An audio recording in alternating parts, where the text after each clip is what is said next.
Et nous voici maintenant installés place Abima. Et si vous êtes intéressé par l'immobilier, je pense que les réponses de mes invités vont vous intéresser. Et d'ailleurs, les voici. Léo Zoberman, il vit et travaille depuis 10 ans à Tel Aviv. Il est architecte et promoteur immobilier. Joyce Kenati, elle est agent immobilier et dirige depuis 6 ans sa propre agence One Real Estate à Tel Aviv. Emmanuel Weisman, il est gestionnaire de patrimoine et fondateur de Adwise à Tel Aviv où il habite depuis plus de 10 ans. Enfin, Galit Zamir, elle a fait son alia à l'âge de 2 ans, elle vit dans un kibbutz et travaille à Tel Aviv, avocate spécialisée en droit immobilier. Alors c'est évidemment la question que tout le monde se pose en général quand on vient en vacances à Tel Aviv, on réfléchit peut-être à faire un achat, ou ici, ou dans la région. Le problème, et je vais commencer avec vous Léo Zoberman, c'est qu'on a l'impression qu'il y a une véritable bulle immobilière, et on l'a vu dans le reportage, ces prix qui défient toute concurrence de par le monde. On peut penser qu'un jour cette bulle va exploser? Alors on parle de la bulle immobilière depuis très très longtemps, et une bulle, s'il y avait bulle, elle aurait explosé effectivement. Je pense que c'est plutôt en fait une notion de dôme. Non pas un dôme de protection, mais c'est un dôme. On ne sait pas exactement comment ça se passe. Celui-là, il fait un peu plus peur. Non, au contraire, on est bien protégé, on va dire. Ah bon, ça veut dire? En fait, on est protégé de là-haut.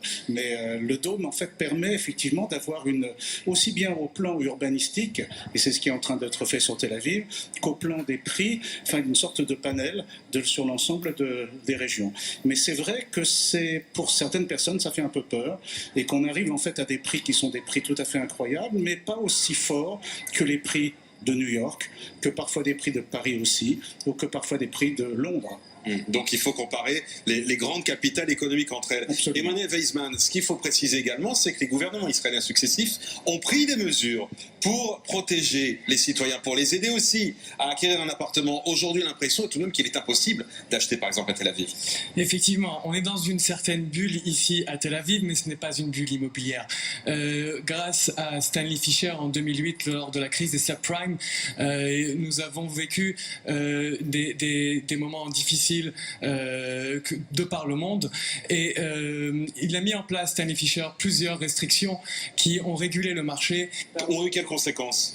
Les conséquences, c'est qu'aujourd'hui on ne peut plus emprunter à hauteur de 90, 100% ou 110% comme ça a pu l'être à l'époque.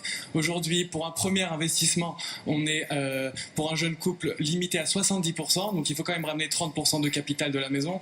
Et pour les vrais investissements immobiliers, les investissements qui suivent, on est capé à 50%. Donc c'était quand même un marché sain et à l'avenir, je pense, très prometteur. Alors, vous me dites que c'est un marché sain. Léo Zoberman, juste avant, me dit également qu'au fond, comparé aux grandes capitales économiques, un petit peu c'est normal. Joyce, en préparant cette émission, vous nous avez même dit que vous pensiez que l'augmentation des prix sur les 3 prochaines années, et pour ceux qui nous regardent, ça va être le choc, va être de quelques 20%. Exactement, ils vont augmenter de 20%. Chaque année, à peu près, ça augmente de 7%. Et en fait, il y a trop de demandes et il n'y a pas assez de produits, donc forcément que les prix augmentent. Les prix augmentent. Galit Zamir, on va donner quelques chiffres. Dans les dernières années, Tel Aviv a connu 130% d'augmentation. Exactement. Jérusalem, 83%. Face à cette folie, on fait quoi? Alors, qu'est-ce qu'on fait quand il y a une telle montée de prix? On peut se rabattre dans la périphérie, qui est dans des villes qui sont moins centrales. Mais vous pensez à quelle ville? Alors je pense Hadera, Or Akiva, Haïfa. C'est vrai que ça reste quand même des villes que l'emploi est un peu problématique, et tout ce qui est les bus, le métro, c'est vrai que c'est pas comme on voit à Paris et dans la périphérie de Paris. Ouais, donc les moyens de transport, ça veut dire quoi? C'est que les Français, par défaut, veulent tout de suite acheter à Tel Aviv, à Netanyahou ou Jérusalem, et qu'ils oublient de penser qu'il y a d'autres villes. Il y a d'autres villes, exactement, et on voit qu'à Tel Aviv, les prix ne peuvent pas baisser, ils peuvent que ou augmenter ou stagner. Et par contre, ce qu'on voit quand même, c'est une petite baisse de prix dans les biens immobiliers de luxe. On a vu entre 10 et 15% de moins de réduction dans l'année qui suit. Donc peut-être ça peut un peu baisser. Dans les villes qui ne sont pas principales, comme Hadera, Afula, je pense qu'il y aura peut-être pas une baisse de prix, mais ça va stagner. Alors, ça peut stagner, et le message intéressant, c'est de dire aussi privilégier la périphérie. Mais Léo Zoberman, quand on est ici dans une ville comme Tel Aviv, qui est d'un attrait incroyable, on voit bien autour de nous, ce sont des tours de 30 à 40 étages qui poussent. C'est vrai que l'avenir de Tel Aviv, c'est de devenir une sorte de Manhattan? Alors, les mégalopoles font peur, c'est certain. Enfin, disons que ça paraît... on donne de plus en plus la possibilité de construire des tours, on donne de plus en plus la possibilité de rénover des bâtiments avec des solutions parfois qui sont assez intelligentes, je trouve, à Tel Aviv. Mais, par exemple, le Tama 38, quand on rajoute 2 étages. Par exemple, le un vieil Tama immeuble. absolument. Par exemple, soit au niveau du Tama 38, soit au niveau de ce qu'on appelle le Pinoui-Binoui, c'est en fait la démolition et la reconstruction, soit éventuellement aussi du fait que certains bâtiments sont des bâtiments sauvegardés. Et quand les bâtiments sont sauvegardés, on ne peut pas utiliser les droits de construction. Mais il y a la possibilité de vendre ces droits de construction qui servent uniquement, dont le bénéfice sert uniquement à rénover le patrimoine. Et c'est là où c'est intéressant. Enfin, c'est quelque chose qui est donnant-donnant.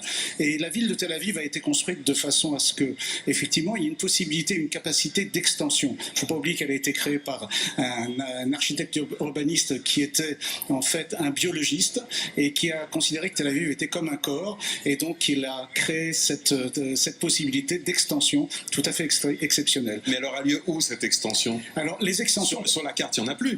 Non, il y a des extensions possibles. En fait, disons que les extensions possibles, déjà c'est la hauteur des bâtiments. C'est aussi, par exemple, toute la notion qui a été envisagée de construction. Il y a des terrains qui sont très importants, qui appartiennent soit à la Kyria, si en fait c'est les militaires, soit éventuellement, il y a eu les stations d'autobus qui ont été effectivement réoccupées. Il y a aussi de la même façon tout ce qui est en dehors de l'autre côté du périphérique. Il faut dire que le périphérique est un axe qui coupe la ville en deux. Aujourd'hui, la ville de Tel Aviv pense pouvoir le recouvrir par des espaces verts et faire en sorte qu'il y ait une continuité à ce moment-là de la ville. Alors, vous parlez de continuité. Il y a aussi une réalité des études qu'on a vues dans le sujet tout à l'heure. D'ici 30 ans, la population va doubler en Israël, Galit Zamir. On va les loger où, tous ces gens-là? Alors, on va les loger. Ce que moi je pense, après, c'est que Dieu le sait. Mais je pense que ce qui va se passer, c'est que Tel Aviv va devenir un mini New York. On va être obligé de construire à hauteur.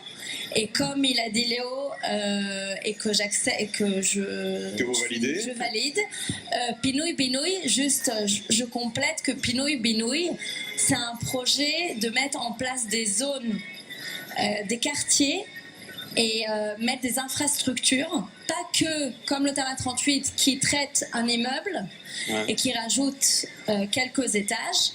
Là, le Pinoui Binoui, il va vraiment mettre en place une infrastructure, des GAN, des crèches, Des jardins, c'est-à-dire des quartiers entiers qu'on va créer, en quelque sorte. entiers. Emmanuel, une réaction? Eh bien, je vais vous dire, en fait, je pense qu'Israël est un petit pays au niveau géographique, mais un grand pays au niveau de l'innovation. Et je suis sûr qu'un jour, je suis persuadé que au niveau des infrastructures, on verra un grand changement, des infrastructures innovatives. Et je suis sûr que demain, qu'est-ce qui peut arriver déjà, ça commence le métro à Tel Aviv. Il y a des projets qui sont pour Jérusalem assez innovants pour accéder à la ville et pour accéder aussi en vieille ville.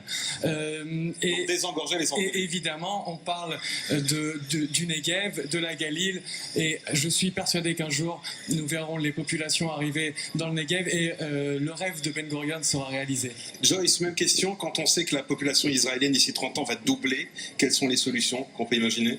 Je pense que les solutions, en fait, ça serait de construire des immeubles à la place de grands buildings à la place des immeubles de 6 étages. Ça sera déjà un bon début. Ensuite, de commencer à construire au niveau des Negev, des Galilées. Et ça permettra d'avoir beaucoup plus d'habitations. Mais donc, les beaux Bauhaus de Tel Aviv, vous êtes prêts à les raser pour les remplacer par des on n'a pas le choix, hein, vu que la population va doubler, on va être obligé. Hein. Pour Léo Zoberman, fan d'urbanisme et du classicisme tel-avivien, c'est impossible. Non, enfin, disons, de toute façon, c'est classé. Tel Aviv, c'est la ville blanche.